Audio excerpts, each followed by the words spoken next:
Downtown. Chers amis, le 8 mars est la journée internationale des droits des femmes. Officialisée par les Nations Unies en 1977, elle tire son origine des luttes des ouvrières et suffragettes du début du XXe siècle pour des meilleures conditions de travail et le droit de vote. Aujourd'hui, certains chiffres relatifs à la situation des femmes dans notre pays sont interpellants. 70% des cadres de la fonction publique sont des hommes, 23,7% d'écart salarial entre les femmes et les hommes, et je pourrais encore énumérer d'autres réalités problématiques.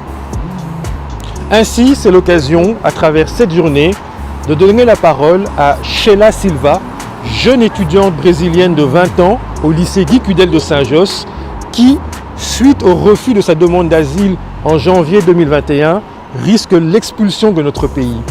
À Emir Kir, bourgmestre de cette commune, mobilisé pour cette cause, ainsi que Philippe Boakete, échevin de l'enseignement, pour écouter leur version de cette date du 8 mars. Alors pour moi, la journée de la femme, ça devrait être tous les jours, parce que je sais qu'actuellement, il y a beaucoup d'injustices au niveau hommes et femmes.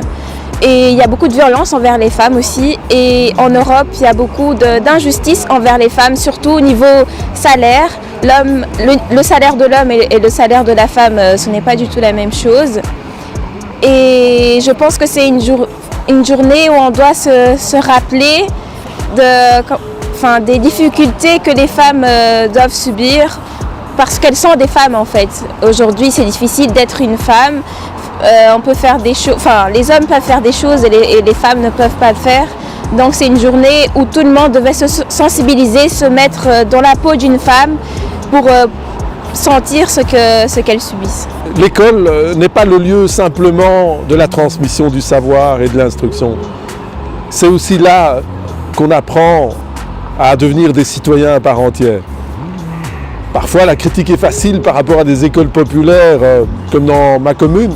Mais le lycée Guy Cudel, c'est quand même une belle marque de fabrique.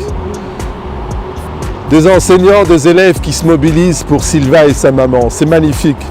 Et je suis particulièrement fier et je voudrais associer notre échevin de l'enseignement, Philippe Boakete. Comment ne pas être fier de cette école qui est capable à un moment donné de sortir de ses enceintes et de se mobiliser pour des questions aussi essentielles que l'égalité entre les gens. Ici, c'est l'égalité entre hommes et femmes, mais c'est surtout l'égalité entre citoyens.